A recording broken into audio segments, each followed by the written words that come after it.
So homegrown, I know this is the beginning of Nola TV and everything, but you gave me a call this morning and said, Mike, I want to do something at the graveyard. I said, well, okay, no problem, long as I'm not in the limo and they're not bringing me in.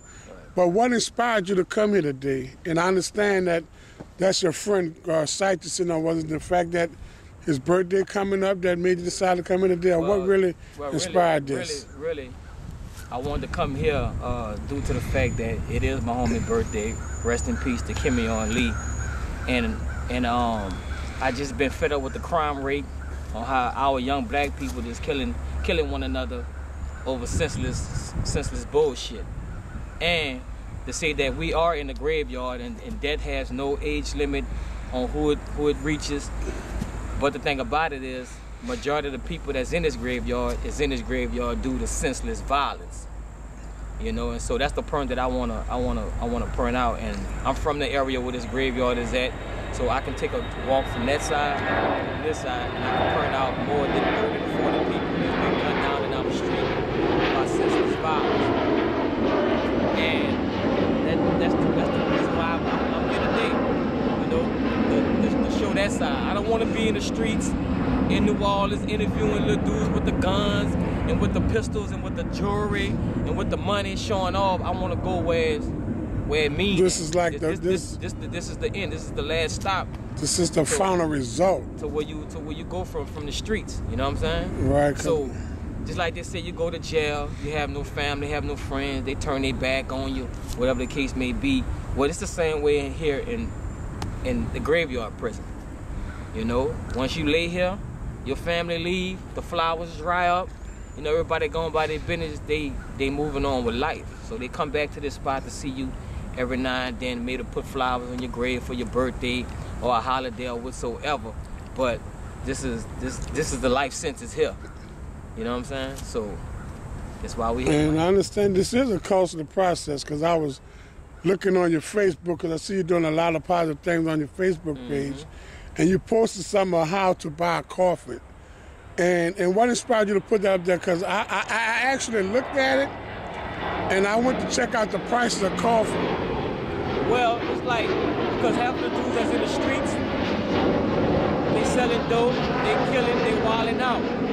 And their parents don't have anything to do with their street life, you know? So if something happened to them in the streets, so Lord forbid and one of them get killed or anything like that, all the expense on you goes to the parents. And like I said, buying a coffin, it's costs more than buying a car. Yeah, they're expensive. You know what I'm saying? They're very expensive, you know what I'm saying? So my thing is, like, you know, these dudes in the streets, they hustling, they ain't have insurance, life insurance. I know a lot of them in the street be in the club throwing up money like it's nothing, but 2 or 3 weeks later they dead, and I see people raising money to bury them. You know what I'm saying? So the expense on a coffin is high. You know what I'm saying? And then the thing about it is the market level on a coffin here in New Orleans is when skyrocket. And to me, it seemed like the value of a coffin is more valuable than a life. You know what I'm saying? In some strange way. Well, I take it like this, Mike. You ain't never experienced this unless you've been into a room where coffins are all on the wall, and when you have to pick one out for your loved ones, and it's going through your mind, what would he or she like for me to have her in? So until you experience that, then, I mean, you ain't really experienced the fact of losing a loved one. Because I'm going to tell you now, I lost a lot of little dudes in the streets or whatever. That was just what they were, street partners. Right. I mean, it hurted my heart to see them go, but that's what they were, street partners. I ain't had to deal with the purchasing a coffin or trying to get insurance policy together for him or her. I ain't had to deal with that. That's something the family had to deal with. You know what I'm saying? So even though that you in the streets, you wilding out, you still put your parents through a whole lot more shit than the fact that you're not even being here no more. Right. You know what I'm saying? I know some people still paying for services, and it's 2 years later because they didn't have the money to bury their loved ones then, but the funeral home worked out a payment plan. So here you is, dead and gone, and your parents is here still purchasing on your coffin. I remember an incident, I saw a little guy, he had a t-shirt on, and it looked like he had about 10 of his partners on one t-shirt. I said, damn, little brother, how many partners you have left? He said, oh, I got 2 partners left. I said, where they at? He said, oh, they're on the run. You know, and you do a lot of graphic. Can you believe when I say murder is a business? Yeah, it is and a business. we just the employees. The niggas that's in the street killing, they just the employee of a big corporation. Why I say that? Because murder, you know what I'm saying? It comes with like, say for instance, a crime scene. They had a company that moved from up north. They moved to New Orleans in 96, 97, I believe.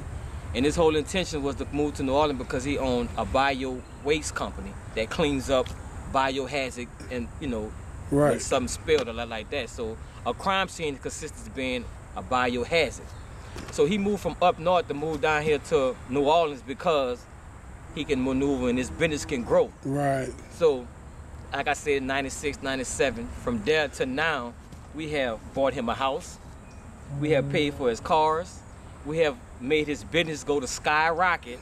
We put his kids through college, all from a pull of a trigger on the streets. Because if he wasn't killing them senselessly, then he wouldn't have a crime scene to clean up. Right. And I'm not knocking his hustle, I'm not knocking his business. Right. It is what it is, but we funding, we helping them become successful, you know what I'm saying? So, murder is a business. Yeah, because I look at a lot of this violence though, man, and I think about it, and I call it like mirror warfare, because the man that you're killing, it look just like you. You know, this black on black crime, and for some reason we can't shake that.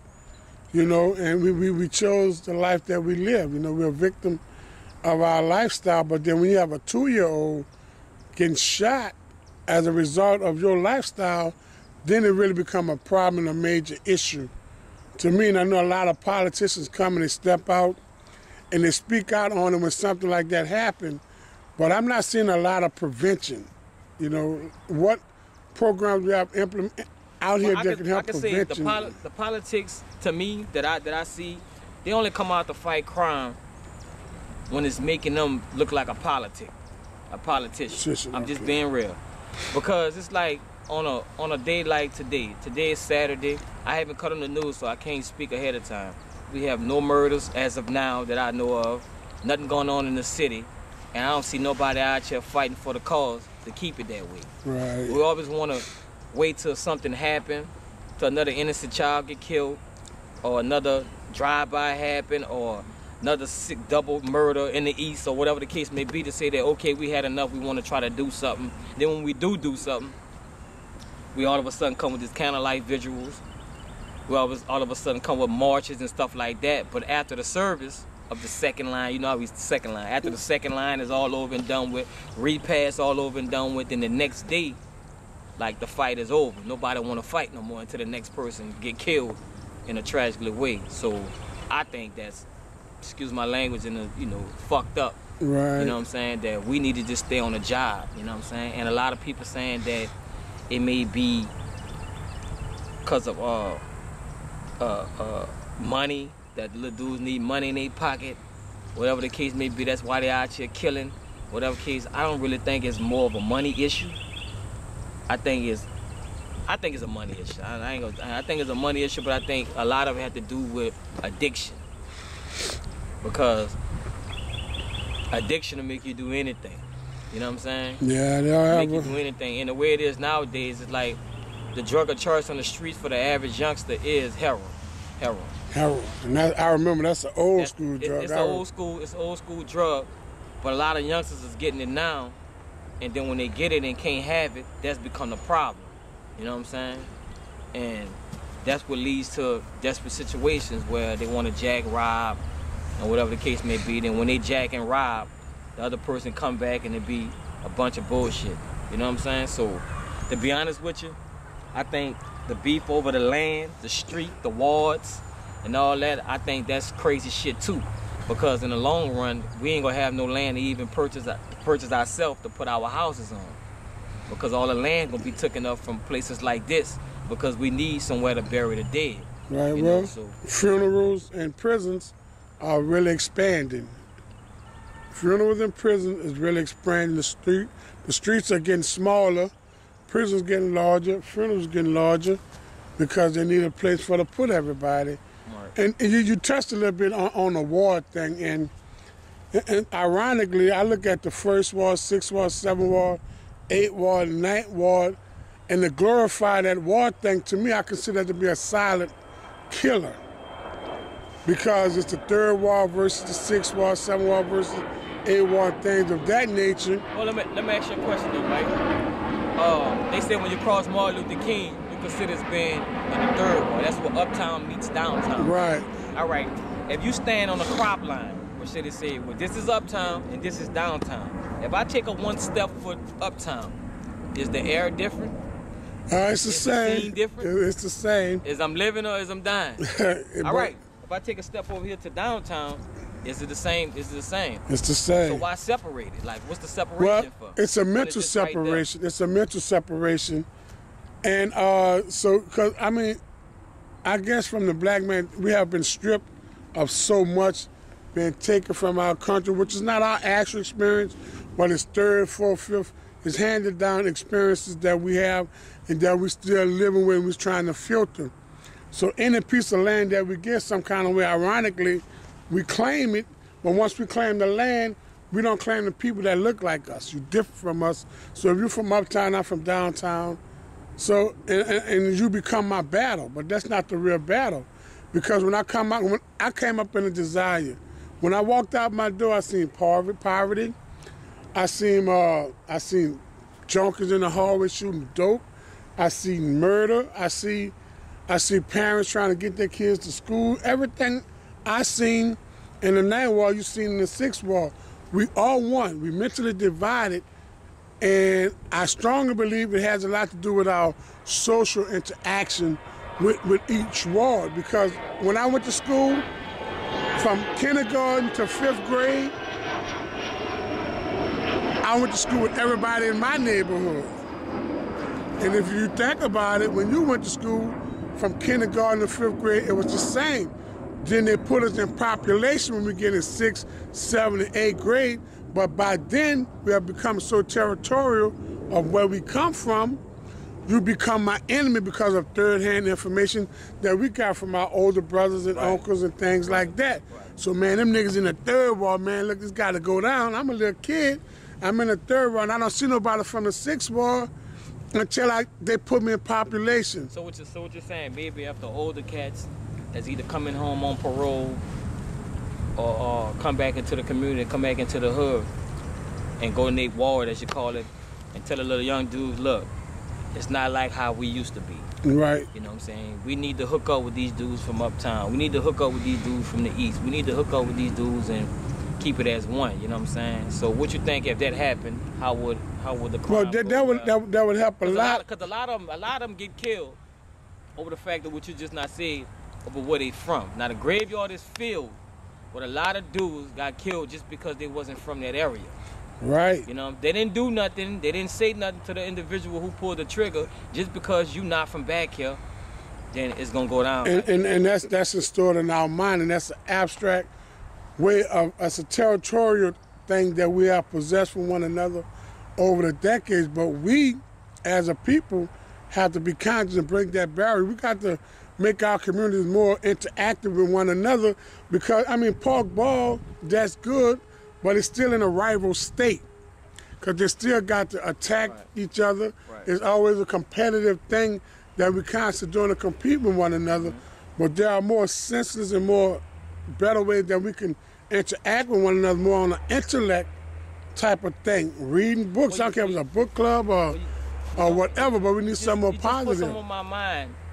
Well, you know, when I was dealing with the 504 Source magazine, dealing with the hip hop in New Orleans, that maybe if we go to every ward and grab the hottest artists in every ward and put them all on one compilation, or put them all on one song, on one something, and start a movement and see what kind of flavor that will come up with. What you think about that? I already got the name for it, Wardless in New Orleans. Right, one ward. You know what I'm saying? Well, one ward, you know?